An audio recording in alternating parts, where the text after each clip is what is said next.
kaibigan, sa araw na ito, inyong maririnig ang kwento na kapupulutan nyo ng aral sa buhay. Ito ang kasaysayan ni Castiel.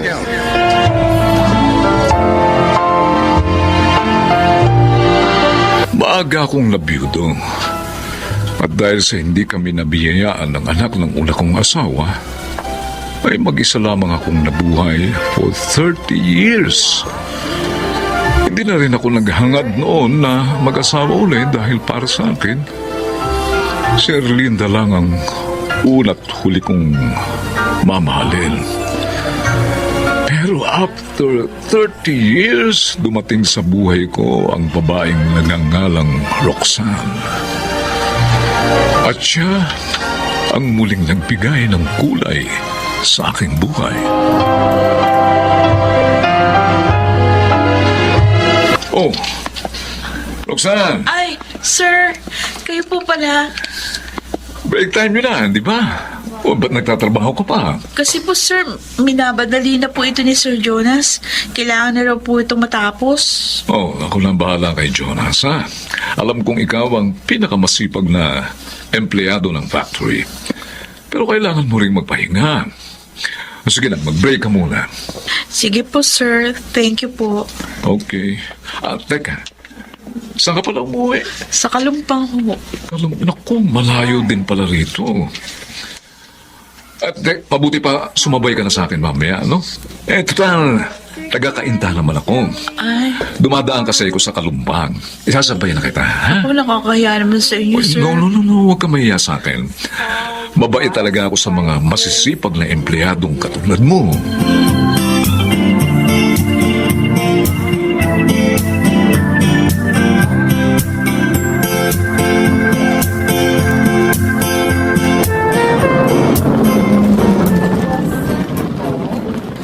Roxanne! Ay, Sir Castiel. Oh, tayo na. Sakay ka na. Ihatid na kita sa inyo. Sige po, sir. Okay. O, ituro mo na lang sa akin yung direction papunta sa inyo, Okay ha? po, sige po. Okay. Ayan. Ay, may asawa ka na ba? Meron na po, sir. Pero hindi po kami kasal. Ha? Meron po kami isang anak. Ilang taon na ba kayo nagsasama? 2 months pa lang po kami nagsasama. Okay. Anyway, birthday mo pala nung isang linggo. Naku, pasensya ka na kung hindi kita nabati, ha? So, belated happy birthday. Thank you po. Teka, ha? Eto, ayan. Tanggapin mo yan. Ano po ito, sir? Regalo ko sa birthday mo. Talaga po? Buksan mo na. Ay, okay. Oh, sir. Bagong model yan ng smartphone. Opo. Nagustuhan mo ba? Opo, sir. Pero nakakaya naman po sa inyo. No. Actually, kulang pa yan sa kasipagang ipinakita mo sa trabaho mo. Ganun po ba? Thank you po. Alam mo, Roxanne, makita lang kitang masaya. Masaya na rin ako.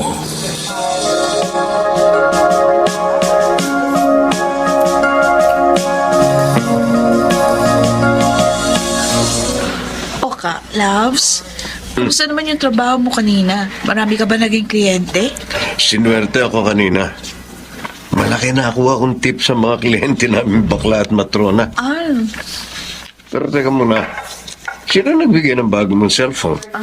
Bigay ng boss ko. Regalo niya daw sa akin nung birthday ko. Ang galante naman ang boss mo kung ganun. Mabait sa akin yun. Biruin mo, hinatid pa niya ako kanina pa uwi ng bahay. Baka naman may gusto sa iyo ang amo mo. Hindi gagawin na isang lalaki yun. Lalo na ang boss mo. Para lang sa isang empleyado. Maliban na lang kung may gusto siya sa'yo. Hindi naman siguro. Pero, alam mo, magandang opportunity yun pag nagkataon. Alin? Yung magkagusto sa akin ng boss ko? Oo.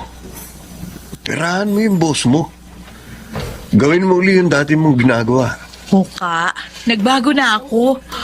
Ayoko nang balikan ng pagiging GRO. Sayang naman kasi pera, Roxanne. Pwede natin gamitin yung para makaipon tayo. O di kaya makapagpatayo ng negosyo.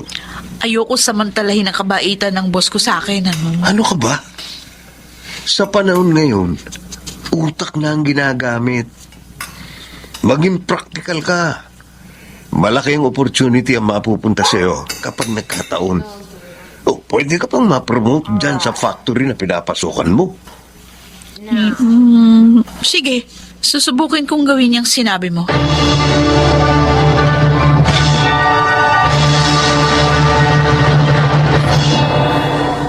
Napapansin ko, Castiel. Special ang treatment po kay Roxanne. ha? Naku, ewan ko ba, Jonas? Pero alam mo, iba ang nararamdaman ko kapag kasama ko siya. Ibang bumibilis ang tibok ng puso ko. Ba? Pagkatapos, hindi nakukumpleto ang araw ko kapag hindi ko siya nakikita at nakakasama. O kumpirmado. In love ka nga sa kanya. Oh, Teka, sa may asawa na si Roxanne, di ba? pero hindi naman siya kasal. Bakit? Balak mo bang agawin siya sa asawa niya? No, hindi naman. Pero, posibleng maging kami. Di ba? Yung nga lang, kung papatol siya sa akin. Naku, matanda na ako, Jonas Jonas. naman hindi. May ibubuka ka pa naman, di ba? Matinig ka pa rin naman sa chicks. Oh, No. Bahala na. Bahala na kung magugustuhan din ako ni Roxanne. O, di okay kung ganun. Pero kung hindi, ipagpapatuloy ko na lang yung nasimulan ko, Jonas.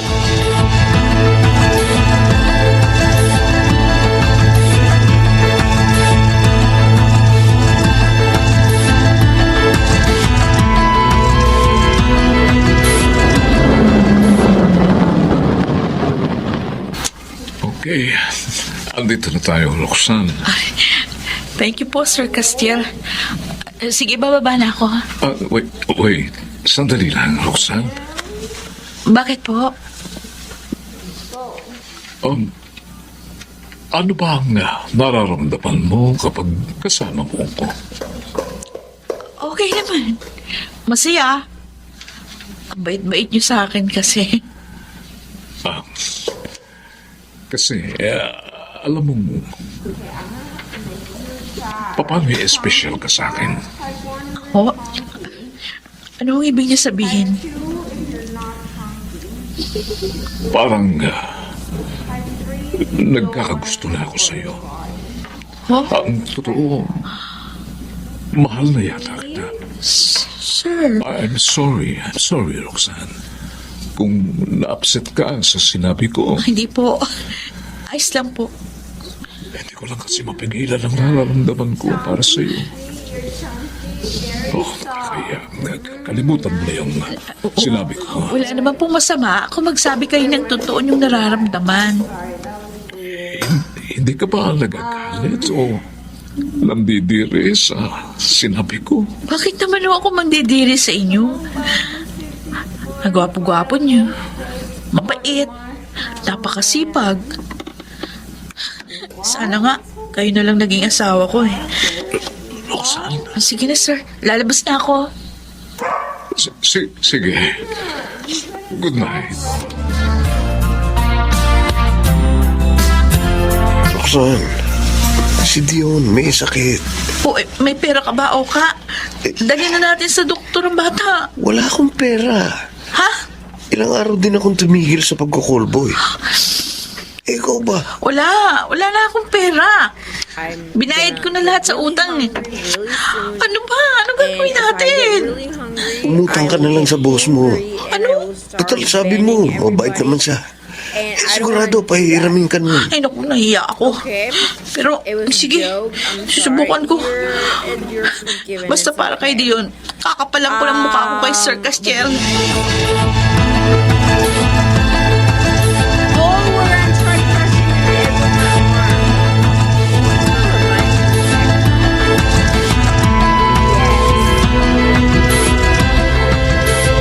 Sir Castiel, Oh, magandang umaga Roxanne. po. Halika. Pasok nga. Thank Oh, you. maupo ka. Thank you po. Sir, pasensya na kung naistorbo ko kayo. Wala yun, Roxanne.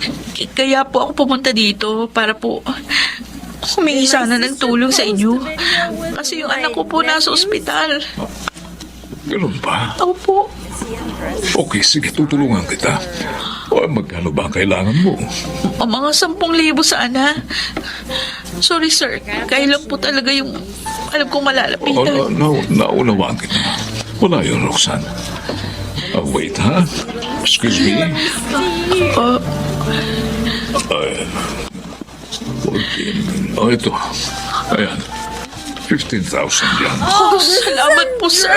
Huwag ko kayo mag-alala. Makakabayad din ako sa inyo. Kung gusto nyo, ibawas nyo na lang po sa sweldo ko. No. Hindi. Huwag mo nang bayaran yan. Tulong ko na yan sa'yo. Ay, sir. Oh, sige na. Pumunta ka na sa ospital kung pupunta ka, ha? Umabsent ka muna para maalagaan mo naman ang anak mo. Ako na ang bahalang magsabi kay Jonas at sa supervisor mo, ha? Oh, sir. Maraming salamat po.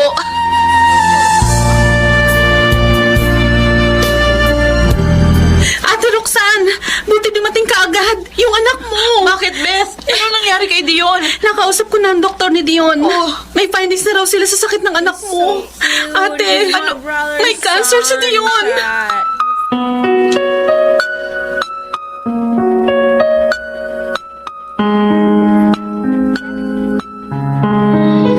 O, ano gagawin natin? Wala akong madiliin dyan. Ilang taon na ako nagtitiis sa'yo. Ilang taon na tayong ganito. Walang asenso. Simula nung magsama tayo, hindi guminhawa ang buhay ko. O ka nakakasawa na.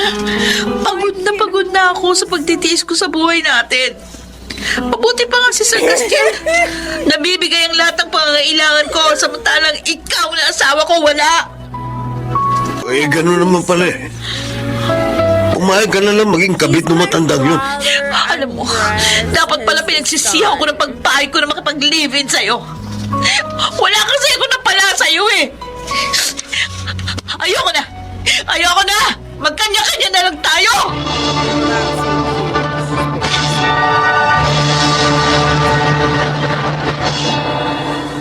The lady watches him as he texts. Narito na tayo. Roxanne, Thank you for telling me for this. I alam kong appreciate it. I'm pakiramdam so ng glad isang I got to magulang. see him.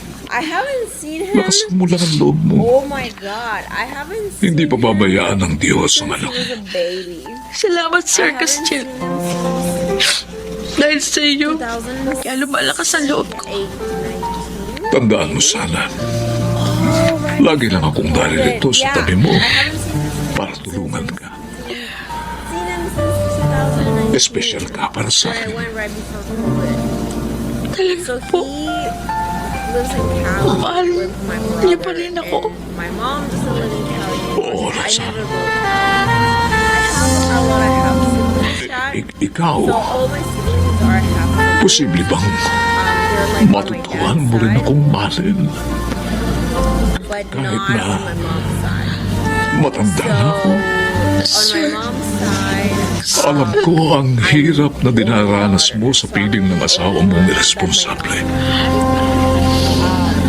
dad was Hindi ako player, ganon. and my dad Alam kong hiwalay na rin kayo. and impregnated Alam mo bang nagkaroon ako ng pag-asa? and it was kind of Kaya sinasabi ko sa'yo ngayon, mahalin mo lang ako.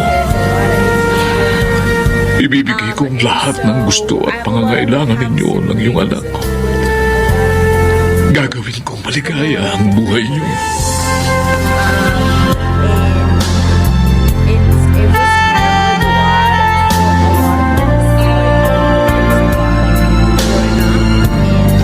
Talaga, Roxanne?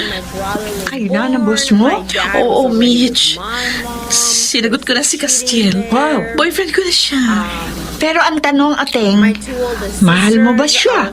Oo, nung una, oo, aaminin ko, wala akong nararamdaman na special para sa kanya.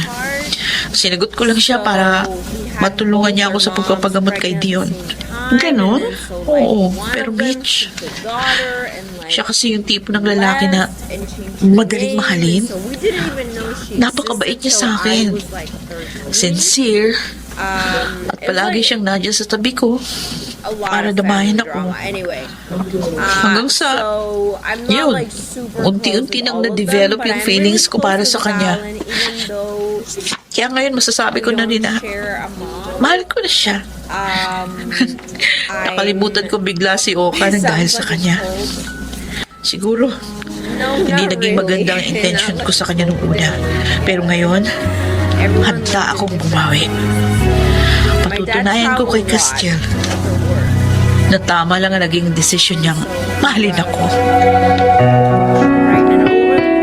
Honestly, I wouldn't be surprised if I had more siblings that I didn't know of.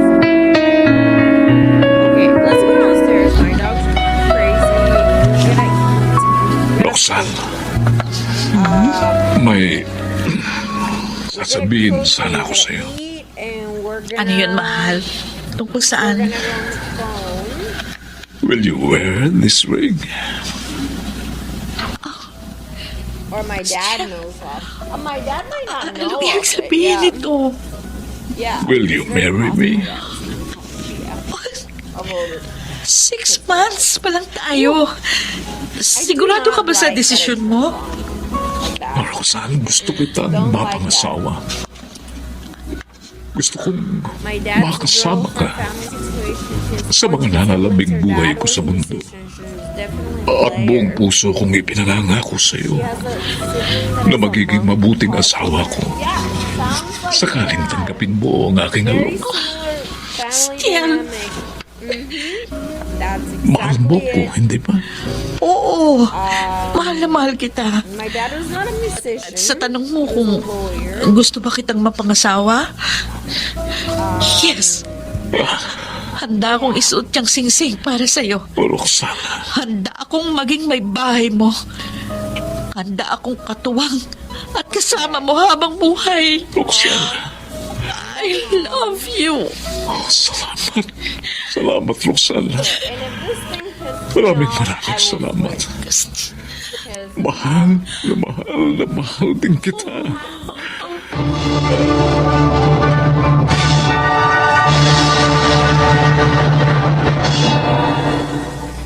Hindi man naging maganda nung unang intensyon sa akin ni Roxanne, pero sa bandang huli, nagbago siya at bumawi sa akin sa pamamagitan ng pagmamahal ng tapat. Sa ngayon ay kasal na kami at masaya ako dahil buong puso niyang ginagampanan ang kanyang tungkulin bilang aking may bahay.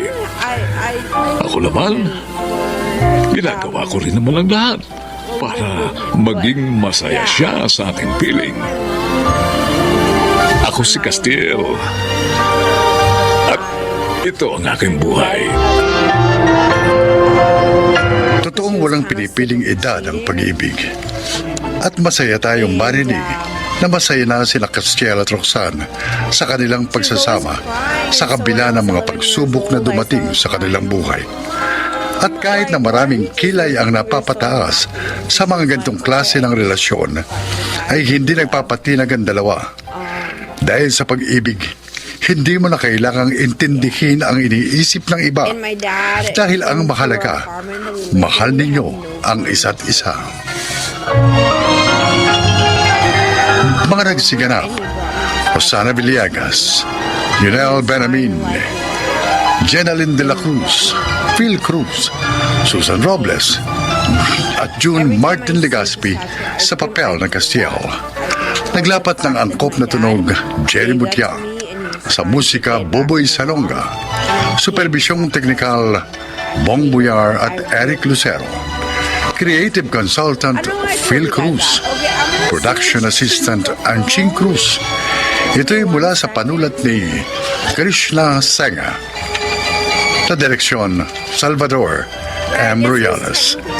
Ito ang aking buhay.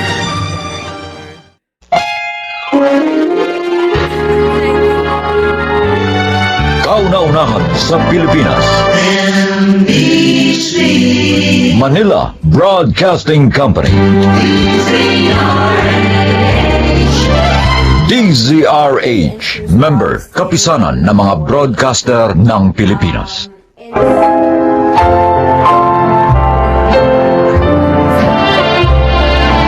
Mga kaibigan, narito ang isang kasaysayan na kapupulutan nyo ng araw sa buhay.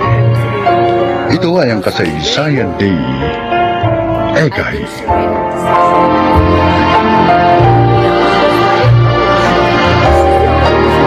May minahal akong babae, si Abby. Ipinigay ko sa kanyang lahat. Ginawa ko siyang mundo ko. Ngunit hindi yung naging sapat para manatili siya sa akin. The next thing I know, ikakasal na siya sa ibang lalaki. Ladies and gentlemen, may I present to you the newlywed, Mr. and Mrs. Jed and Abby de la Serna. Grabe! Officially Mrs. De La Serna ng kapatid ko. Kay tagal niyang hinintay to, Egay. Oo nga eh. Ayan, pinipirmahan na nila yung marriage certificate. Ay, talagang wala nang makakapaghiwalay sa kanilang dalawa. Hey! Egay! Smile ka naman dyan. Huwag kang malungkot. Sa bagay, naiintindihan kita. Alam ko mahal mo pa rin si Abby hanggang ngayon. Ikaw naman talaga ang una niyang minahal eh. O hindi lang dumating si Jed, malamang ikaw ang nasa harapan ng altar kasama niya. Pero, ganun talaga ang buhay. Move on ka na lang. Masaya na si Abby sa piling ni Jed. Kaya dapat, maging masaya na rin tayo para sa kanya. Masaya naman ako para sa kanya, Crystal. Oh? Sabi ko nga sa kanya, bago siya ikasal, suportado ko siya sa anumang desisyon gagawin niya. Tama yan. Huwag ka mag-alala.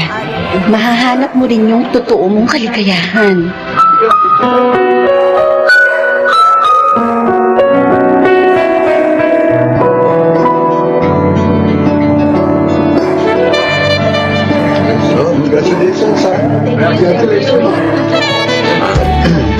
Abby, Jed, Well, si Egay.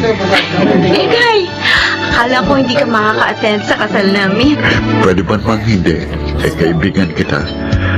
Ayoko mawala sa espesyal na araw mo. Salamat. Oh, okay ka lang ba, Egay? Ha? Ayos lang ako, pare. So, saan ang honeymoon niyo? Sa Europe, inibuti namin ang ilang bansa tulad ng Austria, Hungary, Bulgaria, saka Greece. Wow, iba na talagang mayaman. Gusto ko lang naman kasing bigyan ng memorable honeymoon ng asawa ko. Kaya pinaghandaan ko talaga ito. Excited na ako, Jed. First time ko makakapunta sa Europe. Ay, siya nga pala, mahal ko.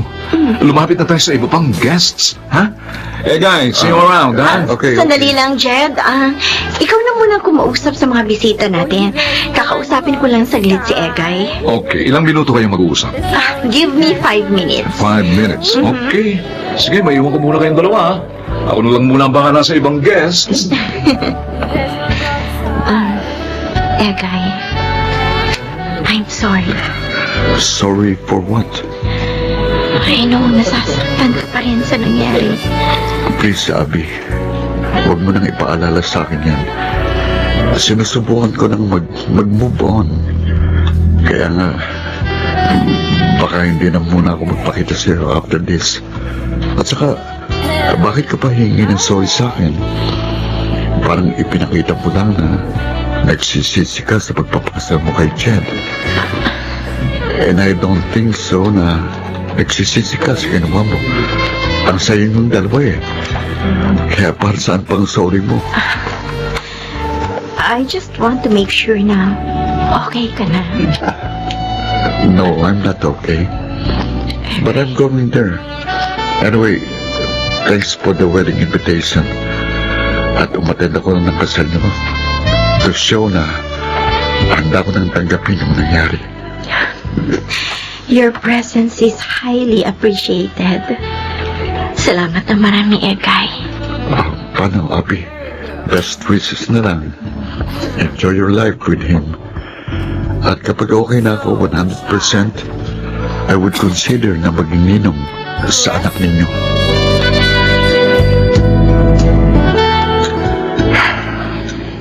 Sure ka na ba talaga sa desisyon mo? Matagal ko na gustong bumalik sa Amerika para makasama ko ulit ang mga parents ko. At saka, para tuluyan na rin akong makamove on sa nangyari sa akin. Alam mo, Egay, maganda yung desisyon mo. Sana bumalik na ulit sa dating buhay mo. Salamat, Crystal, sa palaging pagtulong mo sa akin. Dahil sa'yo kaya medyo bumaba ang emotional stress ko dahil sa nangyari sa amin ng kapatid mo. Ano ka ba? Wala yun. Masaya ako't nakatulong ako sa'yo. At saka, ginagawa ko to para parang paghingi na rin ng tawad sa ginawa sa'yo ni Abby. Alam ko naman na minahal mo siya. Si Abby lang tong walang satisfaction. Hindi ko na sinisisi si Abby sa nangyari sa relasyon namin. Siguro, this is God's will. At saka, hindi talaga siguro kami magkapalad. Kaya ganun ang nangyari sa amin. Pero kasal ng kapatid mo at masaya na siya sa buhay niya. Kaya wala nang rason para hindi ko siya i-let go sa puso ko.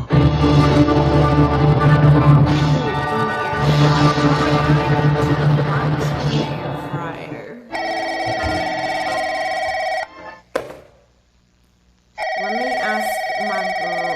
Hello? Crystal, Yes? Ako nga. Sino to? do you still remember me? Does Edgar Manansala still ring a bell? Oh, Egay! Grabe, hindi kita nabosesan, ha? Pasensya ka na. Wait! Ano, kumusta ka naman? Saan ka na? I'm here at Shuttle. Well, To shred after it. 5 years ago, And planning also to go the home. fastest way. Oh, that's And if they're nice. different Ikaw, from each Crystal, other, let gusto me ka know ng which is asawa ka na? which. Wala pa rin. As in single pa rin? Yeah, ganun talaga. Hindi ko pa rin makita si Mr. Right after 5 years. Pero okay lang. Maganda naman ang career ko. Cooking chicken Oh, breast so, is what made you decide na uuwi ka na ng Pilipinas? Well, I miss everything, Easiest including way, low you. effort, foolproof. Ganon? In a Pero pot, good decision yan. water, Masaya ako't and babalik ka na ng salt, Pilipinas.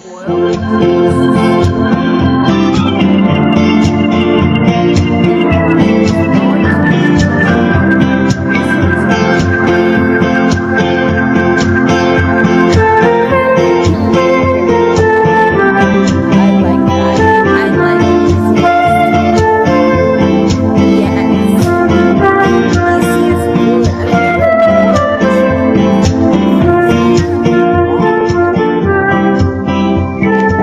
Abby, Oh, Ekay! Ikaw pala. Umuwi ka na pala galing ng Amerika. Ano, kumusta ka na? eto, okay lang. Ikaw, Okay lang. Pero nabigla ako sa pagdating mo dito, ha? Kanino mo nalaman ang address ng bahay ko? kanino pa ba? Kaya sa half-sister mo? Ganun ba? Mabuti naman napasyal ka. Kala ko nakalimutan mo na ako. Pwede ba yun? Siyempre hindi. Kayo ni Crystal ang ilan lang sa mga kaibigan ko dito. Pero, I'm gonna boil the curious lang ako, ha? Bakit ka umuwi? For sure, ang ganda-ganda na ng buhay mo dun sa Amerika. Well, hindi sa lahat ng pagkakataon ngayon, masaya ako doon sa Amerika.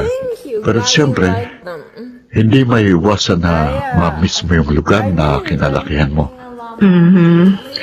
Babalik ka pa ba ng Amerika? Oo, So, nagbabakasyon ka lang pala dito. Hanggang kailan ka tatagal dito? pinakamatagal na sigurong 6 months. Tapos kailangan kong bumalik ulit ng US to maintain my residency required for citizenship. Ganun ba? Abi, maraming naikwento sa akin si Crystal tungkol sa'yo.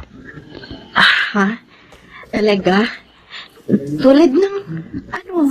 Na hindi raw kayo magkaanak ng asawa mo. You should season the Hindi kami water to magkaanak add ni flavor Jet. to the chicken Kasi may diferensya ang matris ko. Yun nga. Kaya nagluloko ang asawa mo. Huwag na natin yung pag-usapan. Kung niloloko ka na, bakit hindi mo pa siya hiwalayan?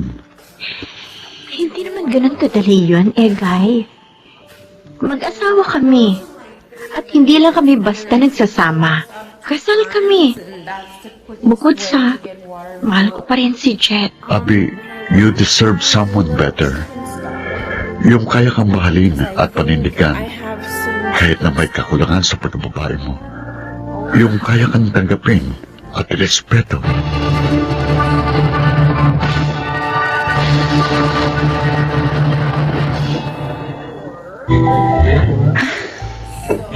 This is the happiest day of my life, Egay. Thank you for loving me. Ako ang dapat magpasalamat sa iyo, Crystal.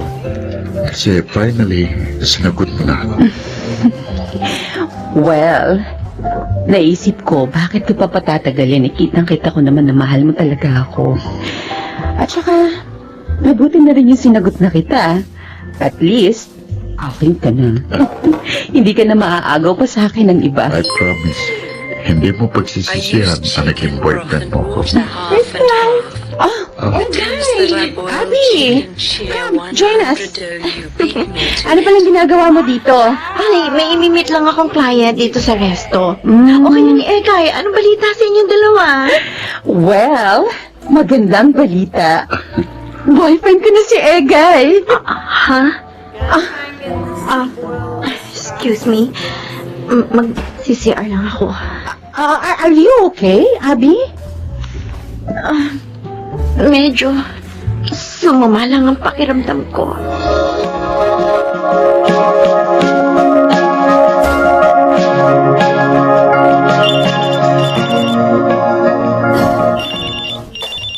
Hello? Abi, Guy? Good idea? Okay, good. I'm glad, Pete. I'm glad you Mabuti na ang lagay ko. Pero, nalulungkot ako kasi mag-isa ako dito sa bahay. slippers don't last long. I've had it for a couple months now. May istorbo ka lang. At saka baka may bonding moments kayo na girlfriend mo. I will miss some fussy white slippers. sa work. Si Crystal naman, mamaya pang uwi nun. Ano? Pupuntahan kita dyan, ha? Hintayin mo ako. Okay, and let's get the Sige, chicken out. Guy. Ikaw ang bahala.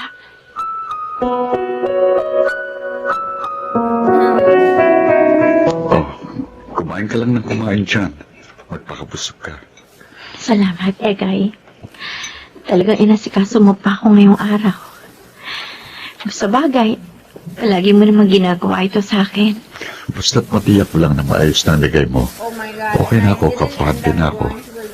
Pero Abi, imbis na magmukhang pa dito sa bahay, bakit hindi mo libangin ulit ang sarili mo?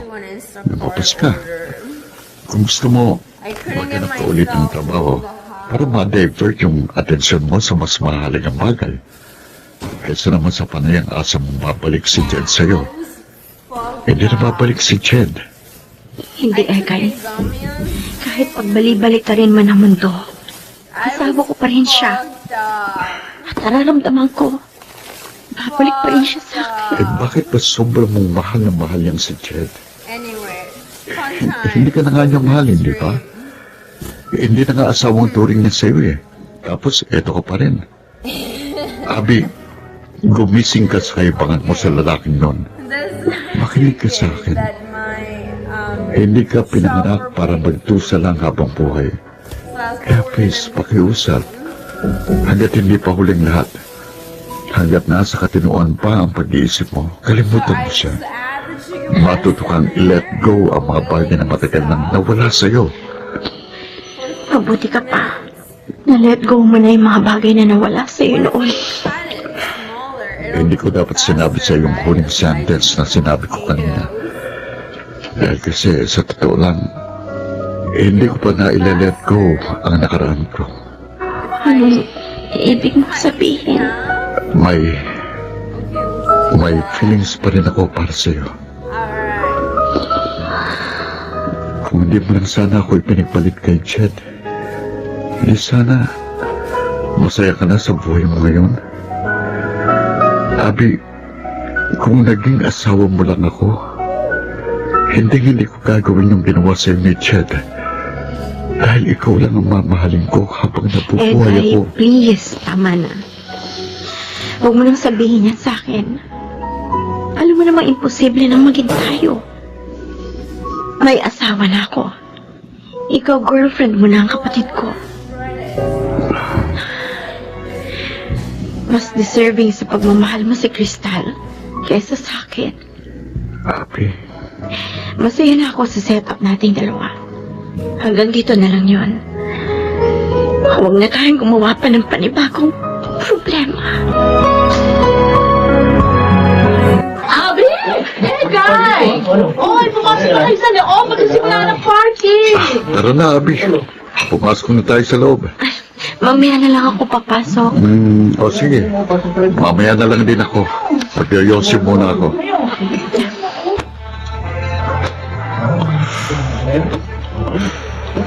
Siya nga pala. Nabalitaan kong balak niyo magpa-civil wedding sa susunod na linggo bago kayo bumalik ng Amerika sa June. Oo, para maisama ko na si Crystal at doon na kami manilahan. Magpapakasal ulit kami pagdating namin ng shuttle. Buti pa kayo. Masaya na. Ang totoo niyan, hindi buo ang kasiyahan ko. Kasi nararamdaman ko, mahal pa rin kita. Dapat siguro lumayo na ako ng tuluyan sa'yo.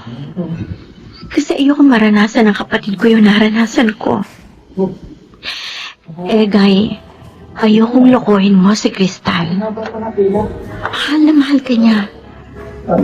Kaya pakiusap. Panahon na siguro para kalimutan na natin ang lahat ng nag-uugnay sa ating dalawa.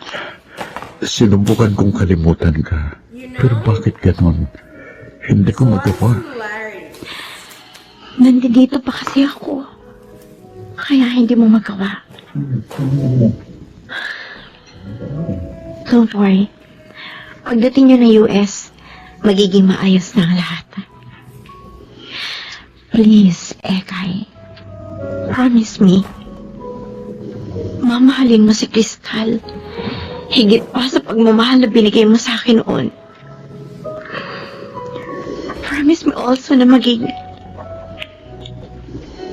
kailanman hindi mo siya lulukohin at sasaktan. Please, Egay. Promise me. Sige. Ipinapangako ko sa'yo. Gagawin kong lahat ng mga hiling mo. Salamat. Ipagdarasal ko na sana maging masaya ang pamilyang mabubuo ninyo.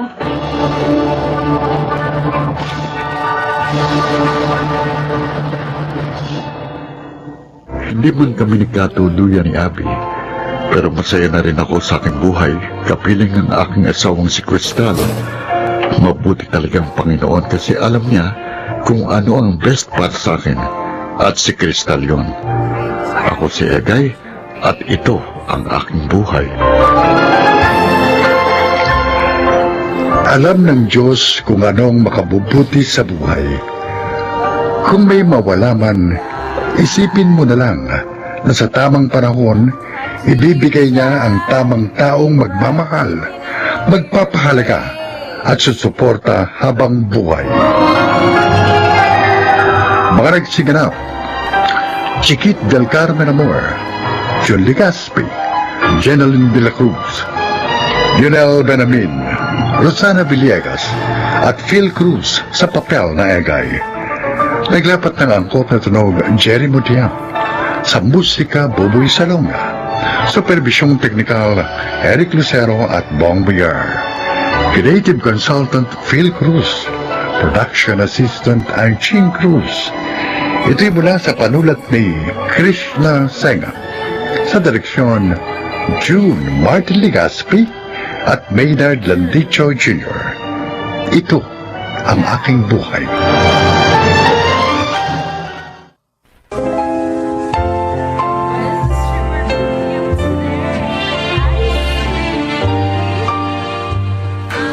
Mga kaibigan, sa araw nito, inyong maririnig ang kwento ng buhay ng isang lalaki na kapupulutan nyo ng aral sa buhay. Siya ay si Krishna.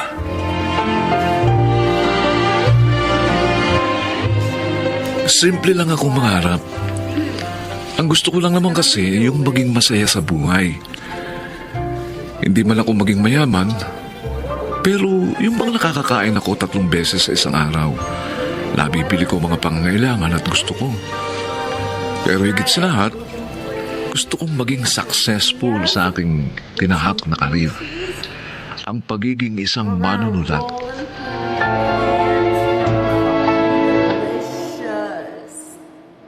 Delicious. Nagpapasalamat ako sa inyo dahil kumpleto ulit ang ating pamilya. Ngayong birthday ng papa nyo. Ma, hindi pa po tayo kompleto.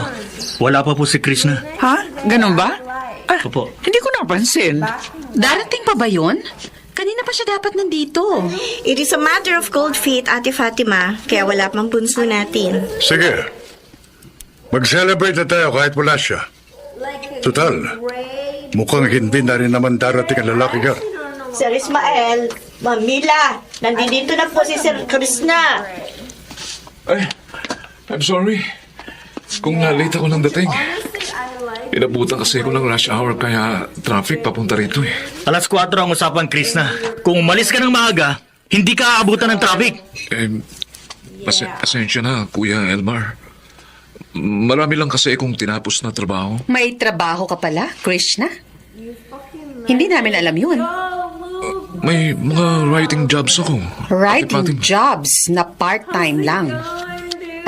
Halos walang pinagkaiba yun sa pagiging unemployed. Hindi ako unemployed kasi kumikita ako sa ginagawa ko. Pero hindi stable ang kita mo. Hindi katulad ng mga kapatid mo na halos kumikita ng halos 100,000 kada buwan. Wala pong kaso sa akin yun pa. Kahit na 10 to 15,000 lang ang kita ko kada buwan. Ang mahalaga, nabubuhay ko po ang sarili ko. Oh, nakaka-disappoint ka, Krishna. Sa lahat ng anak ko, ikaw ang walang pangarap. Masaya ka na sa pagiging mababa. Huwag ka sanang magagalit sa amin, anak. Pero kasi mataas ang pinag-aralan mo. Economics graduate ka. Ine-expect namin sa iyo magiging manager ka ng isang bangko o executive ng isang kumpanya. Pero tingnan mo ang sarili mo. Hirap na hirap ang buhay mo. Hindi naman po ako naghihirap. Huwag ka nang mag-deny, Krishna. Tingnan mo yung itsura mo. Naka-plain t-shirt at maong pants. At sira-sira pa yung dala mong backpack. Tapos, nagkukumute ka lang. Hindi katulad ng mga kapatid mo. Naka-corporate attire. May mga sariling kotse. Magagandang careers. Maayos ang buhay. Sinasabi namin sa iyo to, Krishna, kasi alam namin kaya mong umasenso sa buhay. May pinag-aralan ka, matalino. Tigilan mo na yung pagsusulat mo at gamitin mo yung pinag-aralan mo. Ay, naku, Mila. Hindi makikinig sa'yo yan. Walang confidence yan sa sarili niya. Pa, maaminin ko po. Hindi po ako pang opisina eh. Tsaka, masaya po ako sa trabahong meron ako ngayon. Ba't hindi nyo na lang ako suportahan? Kahit naman ganito po ang buhay ko, hindi naman ako nagbibigay ng sakit ng ulo sa inyo. Hindi naman po ako humihingi sa inyo ng pera. Noya, Mila. Nakita mo na? Sayang lang ang mga laway natin sa lalaking yan. Huwag na natin pasinin yan. Mag-celebrate na lang tayo ng birthday ko.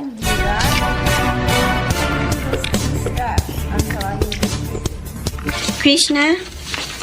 Oh, bakit hindi mo pa ibigay kay Papa yung dala mong regalo? Nahiya ako, Ate Sara eh. Hindi kasi kamahalan ng regalo ko. Alam mo na, yan lang ang nakayanan ko. Pero at least, may regalo ka. Naalala mo si Papa. Huwag kang mahihiya. Kasi ibibigay mo naman to ng tao sa puso mo. Ate, pakibigay na lang kay Papa, ha? Kasi kung ako pa ang magbibigay, siguradong makakarinig lang ako sa kanya ng masasakit na salita. Ayokong sirain ang celebration ng birthday niya. Ay, sige, Krishna. Ako na magbibigay ng regalo mo kay Papa. Salamat, ate. Alis na ako. O, hindi ka na magpapaalam kina Mama at Papa? Hindi na. Hindi rin naman nila ako mamamalayang umalis eh. Alam mo naman, sa sobrang disappointed nila sa akin. Parang hindi na ako nag-i-exist sa kanila. Pagpasensyahan mo na lang sila kung gano'n na lang ang tingin nila sa'yo. Basta ako, ano man ang desisyon mo sa buhay, susuportahan kita. Buti ka pa, Ate Sara. Suportado mo ako. Hindi katulad nila, Kuya Elmar at Ate Fatima na parang ang liit ang tingin nila sa akin. Payo ko sa'yo, Krishna. Ipagpatuloy mo lang yung pangarap mo. Malay natin, magbunga ng maganda yung paghihirap mo. At sa ating magkakapatid, ikaw lang, Krishna, ang hindi umasa sa ating mga magulang. Dahil sa pagsusulat mo, ikaw ang nagpaaral sa sarili mo. Oh, doon pa lang, may ipagmamalaki ka na. Basta, Tol, naniniwala ako sa kakayahan mo. Huwag kang susuko.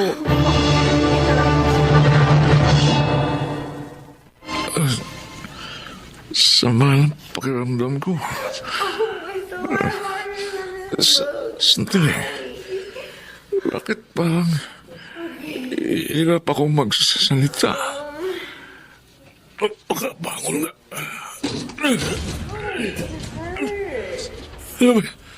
Ano ba ito nangyayari sa akin? Hirap akong tumayot. Hindi ko rin maigalaw ang kanang braso ko.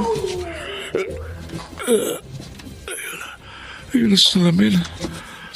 Kailangan kong makita kung ano nangyayari sa akin. No, Chad, I can't do it.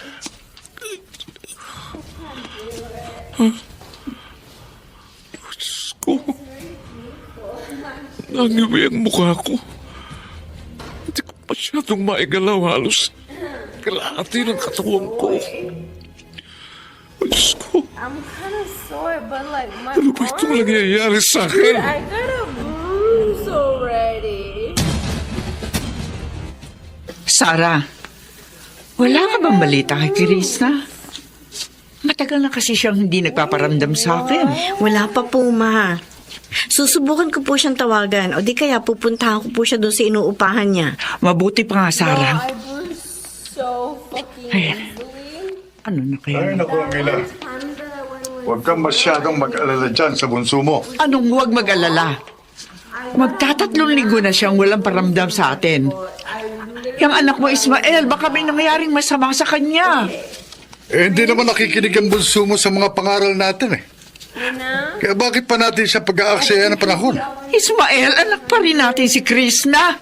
Kahit na paminsan-minsan matigas ang ulo niya. Ngayon ko na po pupuntahan si Krishna sa bahay niya, Ma. Hindi ko kasi siya makontak sa phone eh. Mabuti pa nga, Sarah. Tapos, balitaan mo agad kami, ha? Pag nakausap mo ng kapatid mo. Opo.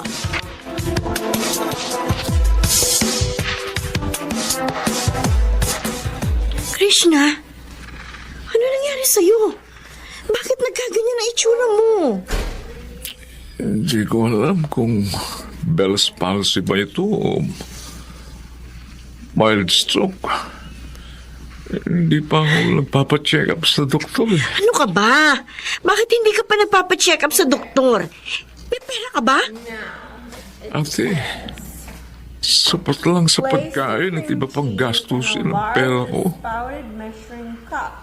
Nagalaw ko na rin yung konting ipong ko kasi Until the crunchy magtatatlong linggo na akong walang kita. the jar of enchiladas. Kasi hirap nga akong magtrabaho sa kalagayan ko. Sige, magbihis ka. Dadalhin kita sa ospital. Ako na ang gagastos.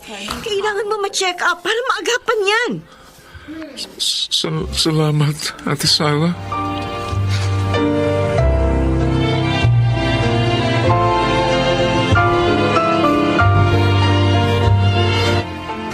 Krishna, anak. Dinalang ka namin ng papa mo ng pagkain. Kami na rin ang bumili ng mga iinumin mong gamot. Salamat po, Ma. Pa. Yan ba yung sasabihin mong kaya mong mabuhay na mag-isa? Sa kakarampot mong kita? Oo. Nakakakain ka nga ng 3 beses sa isang araw. At nakakabayad ng renta, sa ilaw at sa tubig. Pero wala kang ipon.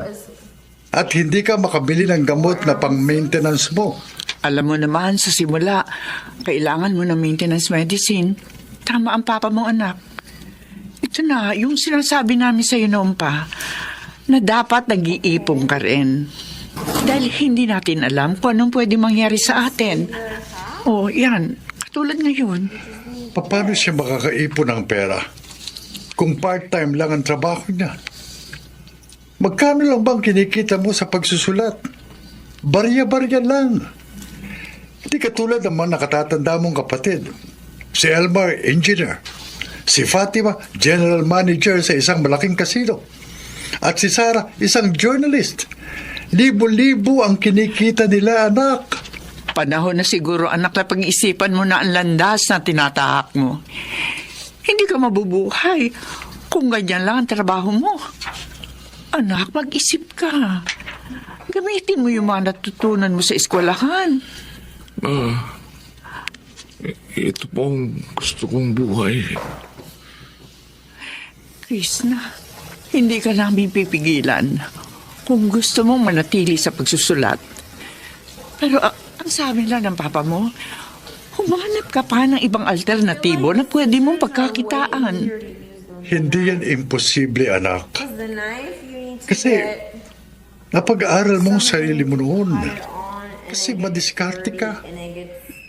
Ewan ko ba, simula nung naging writer ka, nawalan ka na ng diskarte sa buhay. Tandaan mo, Krishna, hindi ka namin minamaliit. Ang sa amin ng papa mo, gusto ka namin makitang successful sa buhay mo. At kung kailangan mo ng tulong, huwag kang mahihiyang lumapit sa amin. Anak, hindi masamang humingi ng tulong kung hindi mo na talaga kaya.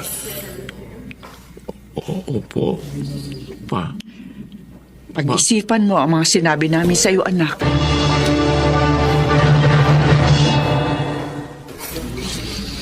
Ba, mukhang mapera ka ngayon, bunso, ha? Oo nga. Nilibre mo pa kami dito sa mamahaling restaurant. Alam ko hindi kayo makapaniwala na ililibre ko kayong 3 sa ganitong kamahal na restaurant. Well, it's my birthday naman kaya wala namang kaso kung gumastos ako ng malaki. Pero, baka naman, Krishna, pagkatapos nito wala ka ng pera. Don't worry. Marami kong naging writing gigs this past few months. Besides, malaki-laki naman yung kinikita ko sa online selling. Eto, nakakaipon naman ako ng malaki. Good to hear that. At least matutuwa si na mama at papa sa nangyayari ngayon sa buhay mo. Alam nyo, nitong mga nakaraang buwan, I faced a lot of challenges. At naging mas matatag ako dahil dun. And I realized na mahalaga talagang mag-invest para sa future. At yun ang ginagawa ko ngayon. Tumatanda na rin kasi ako eh. Para pag dumating na ako sa retirement age, stable pa rin ang buhay ko. Tama yan, Krishna. We're so proud of you. Me too. Congrats, bunso. You made it!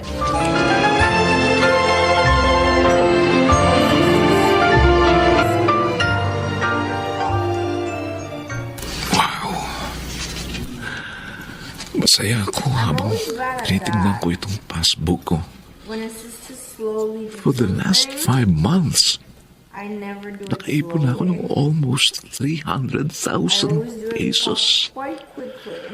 Thank you, Lord. Pero hindi ako titigil. Kailangan ko pang mapalago ang perang ito. Panahon na para gamitin ang mga napag-aralan ko. I will use my money sa pag-invest sa foreign exchange trading. Alam ko, malaking kikitain ko ron. Sino kaya tumatawag? Si Mama pala. Sagutin ko muna. Hello, Ma.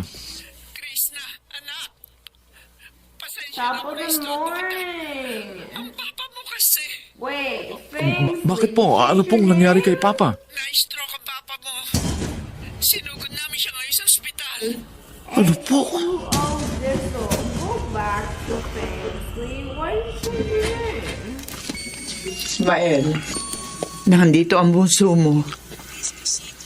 Krishna, anak, Kamusta na po ang lagay niyo, Pa? Sobra po ninyo akong pinag-alala. at nahihirapan akong igalaw ang ilang parte ng katawan ko. Nagpapasalamat pa rin kami sa Diyos kasi hindi matinding stroke ang dumali sa papa mo. Pa, magpagaling po kayo. He says that to me Huwag po kayo susuko. Patutulong po ako sa pagpapagamot ni Papa. Huwag na, anak. May pensyon naman ng papa mo.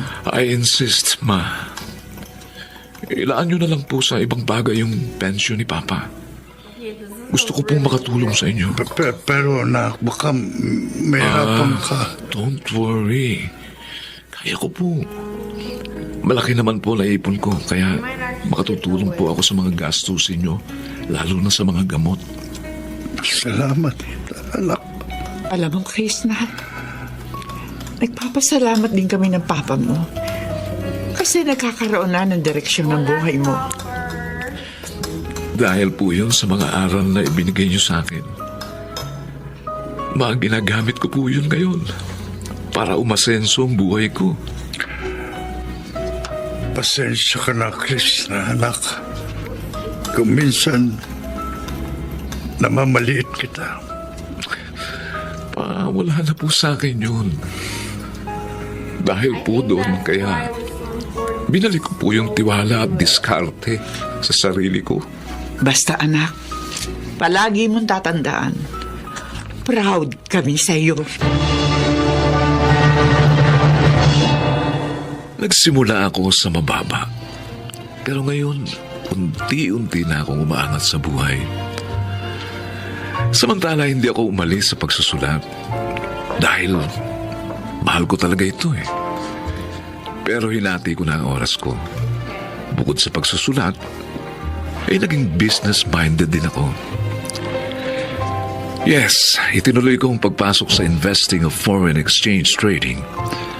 Nagsama-sama din kaming magkakapatid para itayo ang aming grocery business. At ang mga parents ko, eto, masaya pa rin dahil sa success na natatamo naming magkapatid. Siguro, ang moral lessons ng aking kwento, una, magtiwala ka sa iyong sarili. Pangalawa, matutong dumiskarte. At huwag ka rin magpapaapekto sa mga taong pilit kang ibinababa. At kung makarinig ka naman ng komento o kritisismo sa iyong buhay, huwag mong mamasamayin yun. Pag-aralan mong mabuti. Dahil sa uli, magagamit mo yun para umasenso ka sa buhay. Thank you. It's true. Ito po si Krishna, isang manunulat at negosyante. At ito po ang aking buhay.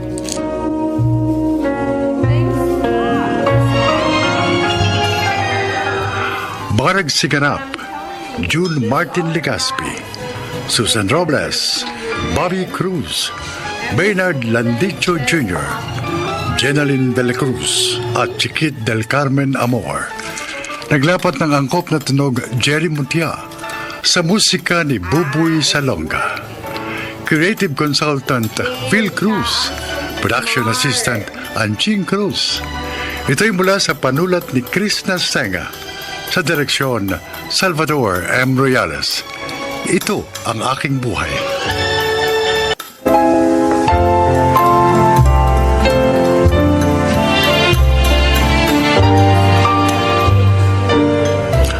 Mga kaibigan, pakinggan po natin ngayon ang isa pang natatanging kasaysayan na ilalahad sa atin ni Tobal.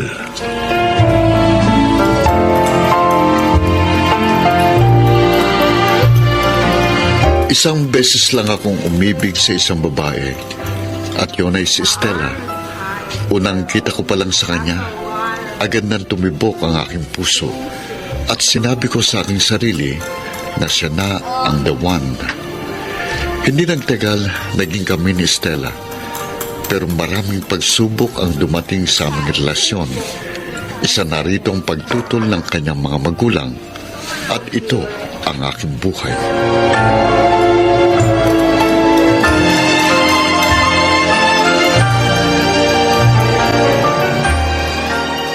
Tubal, Stella, akala ko hindi ka na darating. kaya ako dumating para personal na makipag-break sa'yo. Ano? Huwag ka namang ganyan. Hindi magandang biro yan. Gusto kasi ng mga magulang ko na makipag-break ako sa'yo. Pero bakit?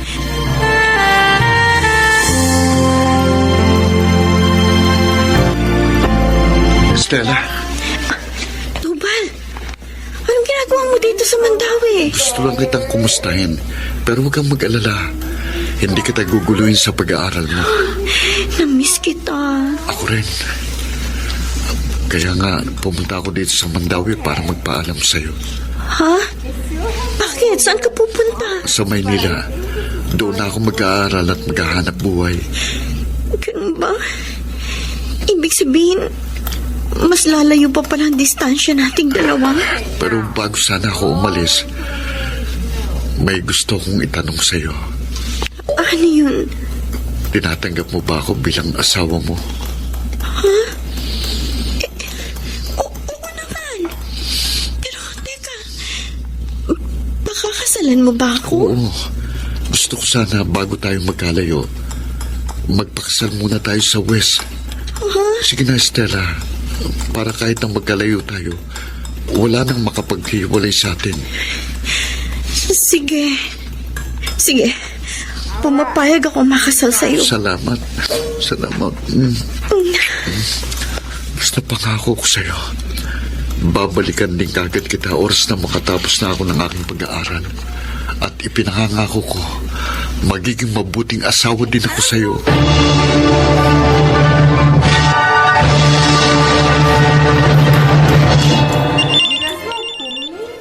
It's a Colombian thing. Hello? Tobal? Happy first monthsary. Happy first monthsary din. Biruin mo, 1 month na pala tayong mag-asawa. Bilis ng panahon, ano? Oo nga. Pero hanggang ngayon, hindi pa rin tayo nag-honeymoon. Huwag kang mag-alala. After ng graduation natin doon tayo mag-honeymoon. Kumusta na asawa ko? Eto, ayos naman. Katatapos lang ng final exams namin. Ay, sana pumasa ako. Okay, now I need to add half the jar of enchiladas. Ikaw, kumusta ka naman dyan sa Manila? Ayos lang din. Nagre-review ko para sa final exam namin sa next week. Okay lang din ang trabaho ko dito sa pawn shop. Ah, wala ka bang ibang babae dyan? Bakit naman ako mabababae? May asawa na ako. Mali ko. Maraming magagandang babae dyan sa Maynila. May tiwala ka ba sa akin? Oo naman. Basta, tutuparin ko yung promise ko sa'yo. Nung araw na kasal natin na forever ako magiging tapat sa'yo. Namimiss ko ng asawa ko, ha? Gusto ko sana siyang mayakap ng pagkalig. Ako nga rin Pero kailangan natin magtiis. Para din to sa kinabukasan natin.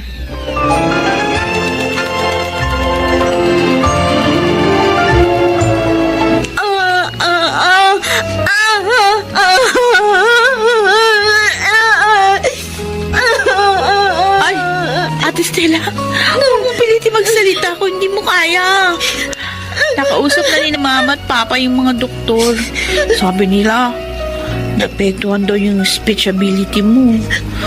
Hindi ko na raw makakapagsalita. Huwag ka na umiyak.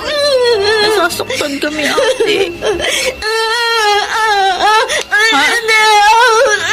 Bakit? Sino ba gusto niyo pa makita? Si Kuya Tobal po ba? Kung ganun, tama ako. Sige, susubukin ko siyang tawagan para ipaalam sa kanya yung nangyari sa'yo.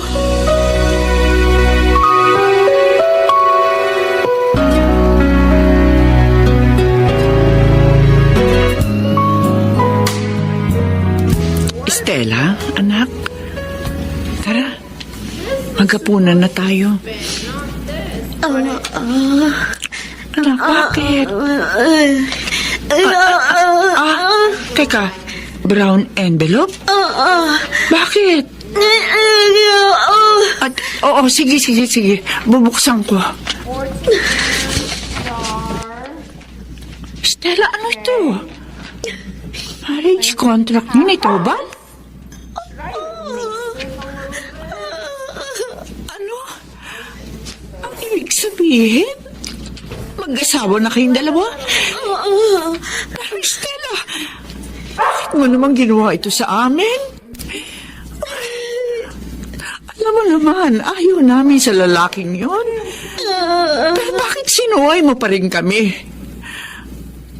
Nasaan ang lalaking yon? Kung asawa ka na niya, dapat tinutulungan ka niya ngayon. Gusto mong huwag nang sabihin kay Tobal yung nangyari sa'yo? Pero bakit?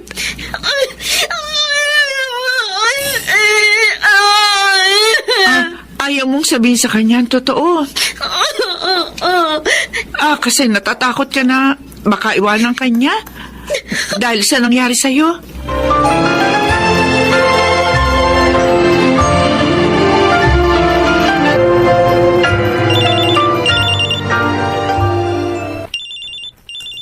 Hello? Kuya Tobal? Si Wendy to. Bakit nasa si Stella? Tawag ako na tawag pero nire-reject talaga ako. Ano ba nangyayari dyan? Bakit ayaw niya akong kausapin? May problema si Ate Stella. Ano po kasi, na-aksidente siya. Kamusta ba siya? Ayos na po. Pero kuya, kasi dahil dun sa nangyaring aksidente sa kanya, hindi maigalaw ni ate yung kalahati niyang katawan. Tapos, hindi na siya nakakapagsalita. Wendy, alam niyo ba na kasal kami ni Stella? Oo. Ano kuya? Paninindigan mo ba yung asawa mo?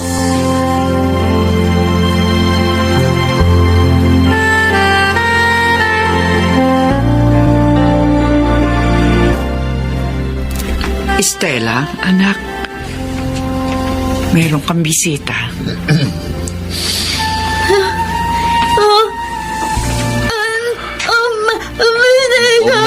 Mahal. Huwag ka nang umiyak. Stella, sa pagkakataong ito, sa simbahan na kita pakakasalan.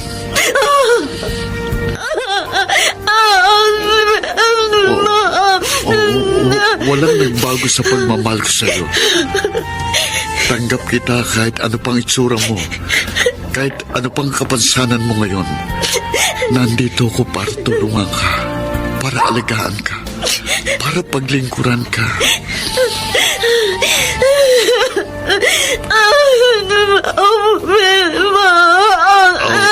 At kung hindi ka man makapagsalita, akong magiging boses mo.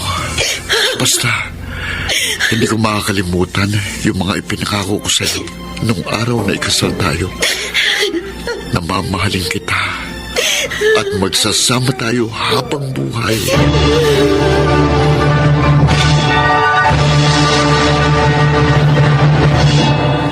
Ang pag-ibig ay parang ginto. Kapag totoo, hindi kumukupas. Ganon ang pagmamahal ko sa aking asawang si Stella. Lumipas ang 10 taon masaya pa rin kami sa buhay at buo kong ipinagmamalaki na pinagsisilbihan ko ang aking asawa ng buong tapat.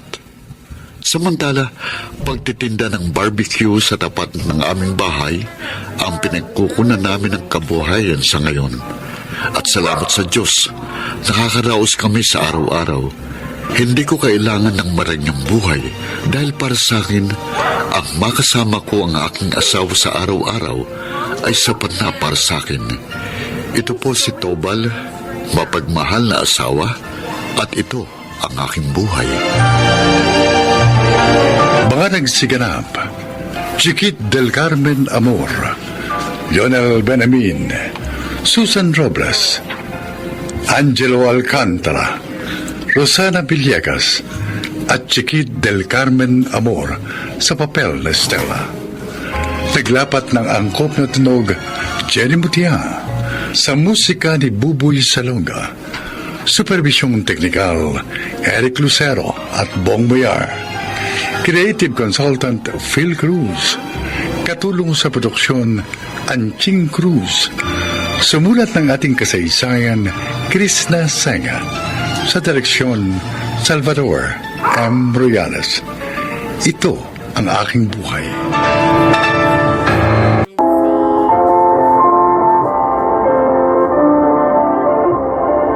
Mga kaibigan, sa araw na ito, inyong maririnig ang kwento ng isang ina na nahulog sa tukso ng pera at bitag ng masasamang hangarin.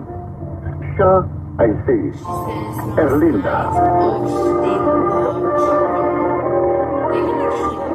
Marami akong insecurity sa buhay. Kung kaya may gusto akong patunayan sa ibang tao. Siguro nga isang malaking dahilan yon. Kaya hindi ko na rin nagawang patakbuhin ng maayos ang aking buhay. Masyado kasi ako nawili sa maling diskarte sa pagkita ng pera. Pati mga anak ko, nadamay.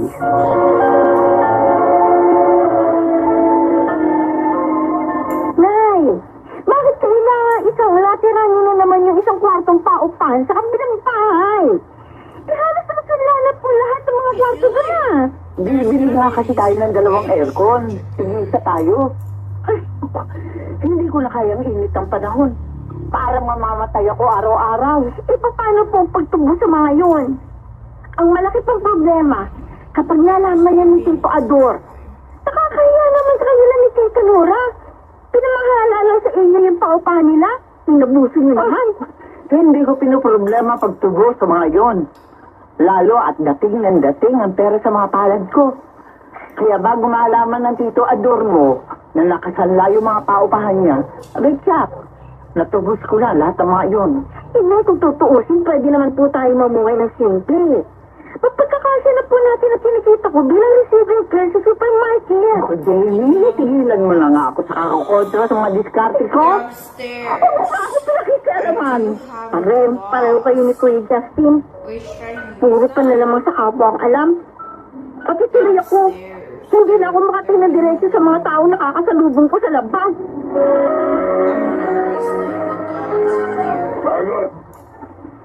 What? But I think was Kayo pala mga way better. Magandang araw po. Mas magandang araw ko kapag nagpakita sa akin si Justin.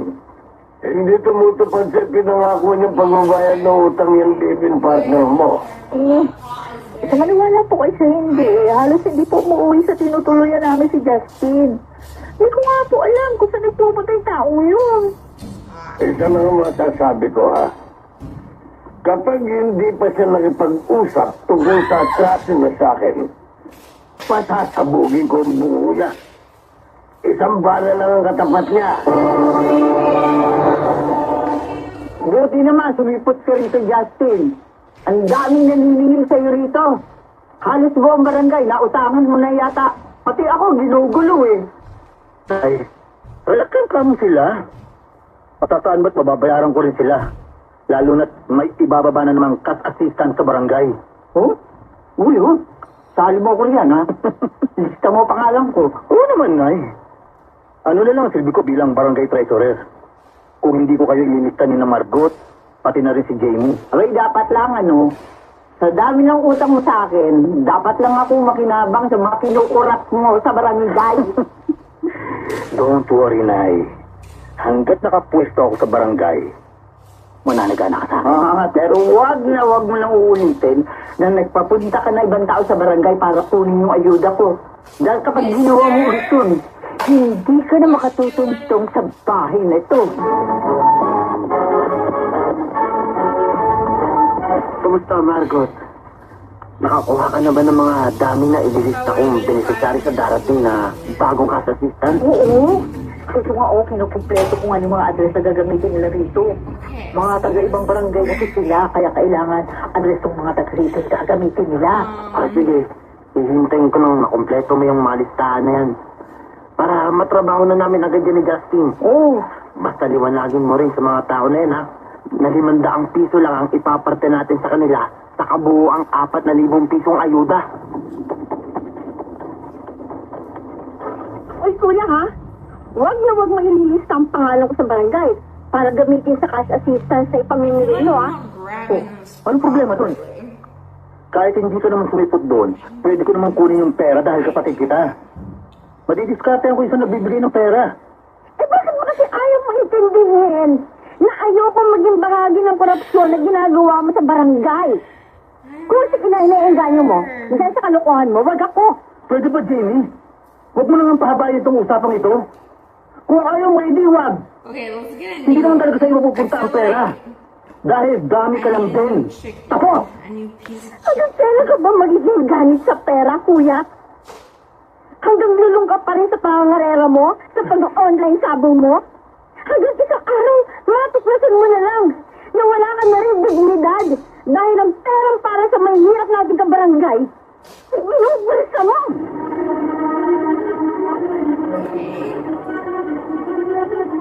Mukhang marami kayong nakupit sa bagong dating na ayudang pera, Ronnie. Nilagay, ganun lang ako, Mang Anton. Palibasa may basbas ni Chairman yung pangungurap niyo. Si Justin, nasa ng hardware. Huwag kayong mag-alala, Mang Anton. Sa dami na nakurakot ni Justin sa cash assistance, hindi pa pwedeng hindi na sumulpat sa karerahan nyo. Tiyak na pating-tabi na rin ang kamay niyo magsugal. Bayaran muna niya yung 50 mil na pinaki niya sa anak kong nagbabantay sa pakarera ko. Dahil sariling pera ko ang sinabolo ko ron. Sino kayo? Bakit nakamaskara kayo? Anong kailangan sa akin? Pipit-pitin lang namin yung mga kamay mo, Justin. Sumusobra na sa likod yung mga yan ha? Kaya masama. Turugin na natin ang gustong kamay ng pungkot na ito. Hawang ka na kumay.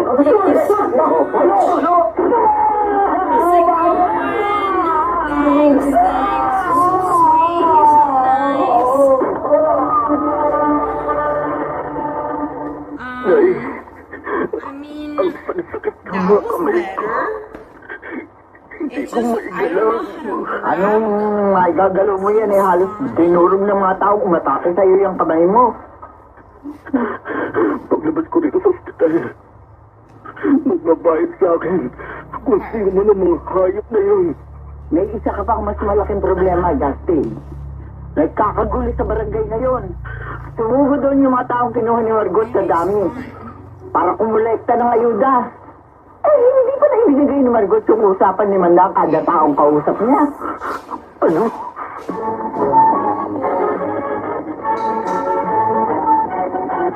Akala niyo ba? Hindi ako nasasaktan sa masamang salitang sinasabi ng mga kabarangay natin laban sa inyo dalawa ni Kuya at si Margot. Sana naman. Magbahala na kayo. Maraming paraan na marangay ng pagsuka ng pera. Natatakot ako sa kahinat na ng buhay namin ngayon, Jamie. Lalo na't buntis pala ako. Nitong buwan ko lang nato na problema. Ayusin ang buhay niyo. Dahil magkakaanak na kayo. Ngayon, hindi na mga sarili ninyo responsibilidad ninyo. Oh, hell yeah. Sinumpahan na pala kayo ng hasto. Dala ako ng pera. Dapat ay nakalaan sa mahihirap na naapektuhan ng pandemya.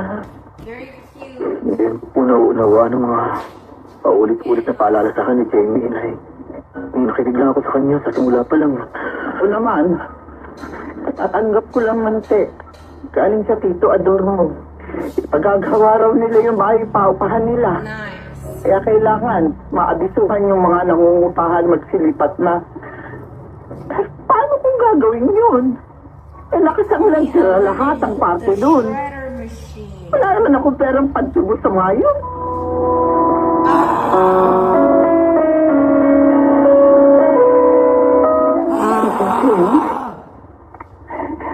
$200,000 na ito. Pantubos po. Sa 4 na kwartong isinanglang tira ninyo sa paupahan ni Tito Ador, Inay. Hindi po ba? Oo, pero... Saan mo ginawa ito malaking halagang ito? Ipon ko po yan. Bawat bonus na nakukuha ko sa kumpanya, hindi ko po ginagastos. Itinatabi ko po sa bangko. At kada sahod, dinadagdagan ko rin po. Kaya lumaki ng ganyan. Alam, salamat. Maraming salamat. Napakabuti mo natin sa akin. Sa kabila ng mga pagkakamali ko. Sana naman po, nagkaroon na kayo ng leksyon sa mga malinay ng pagdidesisyon sa buhay na mas masarap pong mamuhay ng marangal. Lalo na, at galing sa ating mga pagsisikap. Oo, anak. Mula ngayon, makukontento na ako sa mga bagay na mayroon ako. Lalo na, napakapalad ko sa pagkakaroon ng isang anak na katulad mo. Alam ko, isang mahabang proseso ang pagbabago. Pero pinagdadali yun ng mga taong gumagamay sa atin upang hindi na muli pa lumiko ng landas. Si Justin, si Margot at ako. Binigyan kami ng nakitaas ng sarili na mamahalin kami sa kabila ng aming mga kakulangan. Itutuwid kami sa kabila ng aming mga kamalian. Ako si Arlinda at ito ang aking buhay. Sa buhay, ang pagiging kontento ay kakambal ng kaligayahan. Kaakibat din ito ng tagumpay at isang buhay na may dangal. Ito ang aking buhay.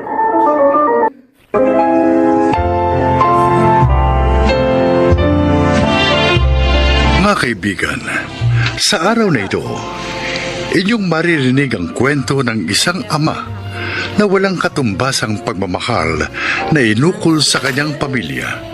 Siya ay si Armando. Hindi ako nakatapos ng pag-aaral, pero sinikap kong mabigyan ng magandang pagtingin ang mga bagay-bagay, lalo na ang aking trabaho. Maintenance worker ako sa isang sangay ng gobyerno sa mahalagang lugar ng ating bansa na nangangailangan ng restoration.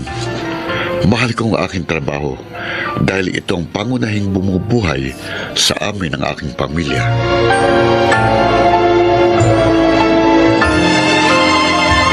Mga kasama, tanghalian na! Mang Armando, bumaba ka na dyan sa pwesto mo. Tara, kumain na po tayo. Ikaw talaga, Bito. Ang aga mong nangangalampag para kumain, ha? 10 minuto pa bago ang lunch break natin. Naduduling na po kasi ako sa gutom. Kaya tara na po. Ilalatag ko na ang kartong paglalapagan ng mga baon natin. Palibasa, itong lempo na naman ang baon mo. Kaya kain ka na talaga. Huwag kang mag-alala. May dala akong manibalang na kamatis na masarap i-partner dyan. Yun no, malutong na kamatis na ginayat. Plus lechong liyapo at kanin. Sarap! Kaya dalian mo na, Mang Armando. Tunggots na po talaga ako. Oo, eto na nga, oh. Naguhugas na ako ng mga kamay sa gripo. Magdasal muna tayo ng pasalamat sa nasa itaas bago kumain, ha? Hindi yung basta sasaba ka na lang kagad ng suburian.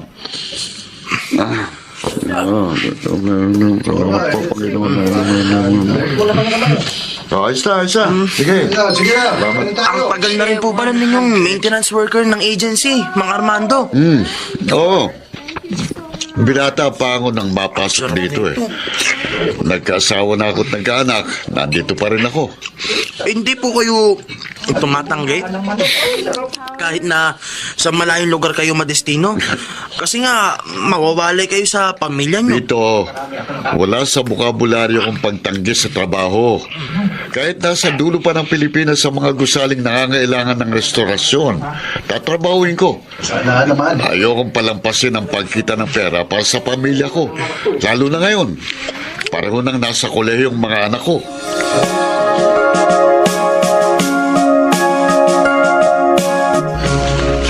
Hoy, bakit nag-log out ka kaagad ng email mo?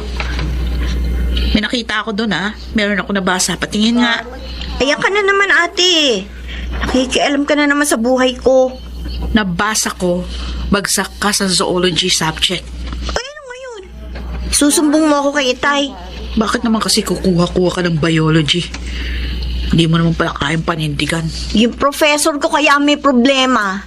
Matanda na nga. Kasi napagkamalan niyang ako yung tamad na estudyante, kinaiinisan niya eh. Gumagawa ka pa ng kwento. Prerequisite subject pa yung binagsak mo. O paano kung mag-i-enroll niya sa second sem? Iba ang patakaran sa public college, ha, kapag may bagsak. Pwede ba? Huwag mo na nga ako tinataranta. Ano? Nag-iisip naman ako ng paraan, okay? Hindi naman kita tinataranta. Pinaalalahanan lang kita. Halos butot balat na si Itay sa katatrabaho para lang makapag-aral tayo. Tapos, yan pa igaganti mo.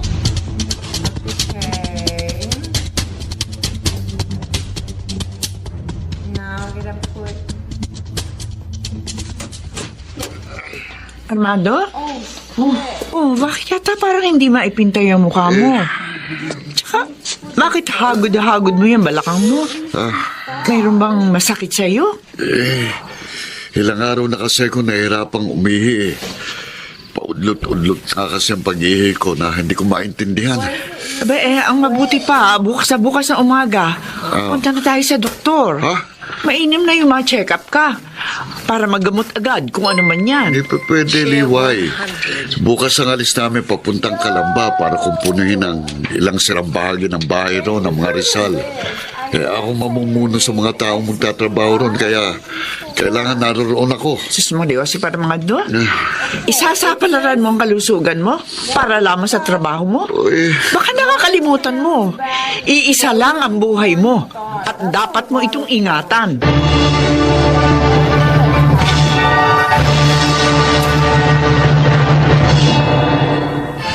Mga sintomas ng prostate cancer ang mga nararamdaman mo. Pero mas makatitiyak tayo. Kailangan mo munang dumaan sa mga laboratory test. Ano pong mga laboratory test, Doktor? Isa sa mahalagang lab test, ang Total Prostate Specific Antigen o Total PSA test. Dito makikita kung kinakailangan mong i-biopsy para ma-determine kung malignant o benign ang cancer cells. Kung sa kaso ko po, sa tingin po ba ninyo, kailangan kong ma-biopsy, Doc? Well, depende sa resulta ng PSA test mo. Kung ang PSA level mo ay nasa 4 hanggang 10 nanograms per milliliter, abay, suspicious yun.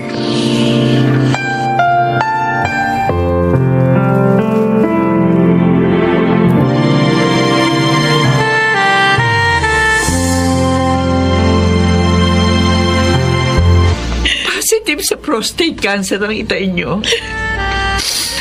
Yun ang lumabas sa kanyang biopsy. Kaya kailangan niya maoperahan. Pero saan po tayo kukuha ng pera para sa operasyon ng Itay? Mabuti nga at may isang hospital dito sa Maynila na nagbibigay ng libreng operasyon sa prostate cancer. Napakalaking tulong no, kahit papaano. Magagamot na lamang ang ating poproblemahin.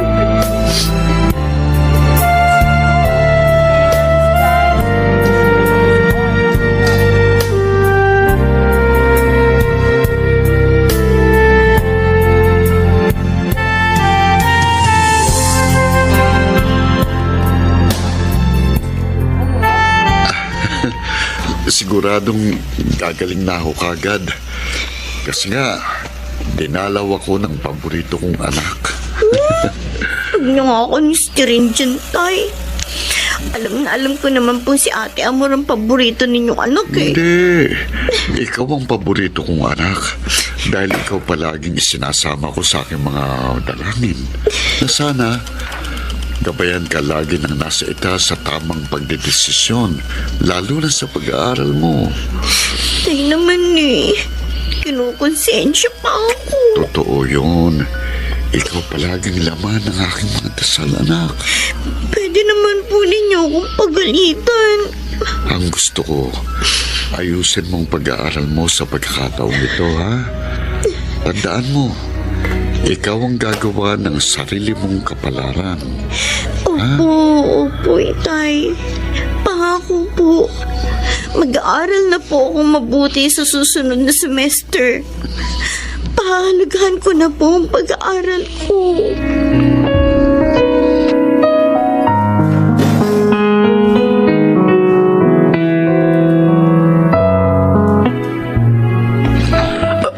Aba, Mang Armando. Oo. Kayo na po ba yan? Kaya na po ba ng katawan nyo at pumasok na kayo? Oo naman, Bito. Halos 1 buwan na ako nakapagpahinga. Saka kailangan ko makabawi sa mga araw na hindi ako nakapasok. Alam mo na, 2 pa yung pinag-aaral ko sa koleyo. Alam nyo, Mang Armando, minsan naisip ko, ano kaya kung katulad din ninyong naging tatay ko? Siguro, nakatapos din ako ng kolehiyo. May maganda akong trabaho ngayon. May magandang buhay. Ang tatay ko kasi, sabi ng nanay ko, bigla na lang naglaho nang ipinagbubuntis na niya ako. Kaya nga, ang pinakamagagawa mo, huwag mo nang ulitin ang ginawa ng tatay mo. Kapag naisipan mo nang magpamilya, gawin mong tungkulin mo sa kanila bilang isang mabuting ama. Sa ganung paraan, mauhubog mo rin ang iyong mga magiging anak bilang mabubuting tao.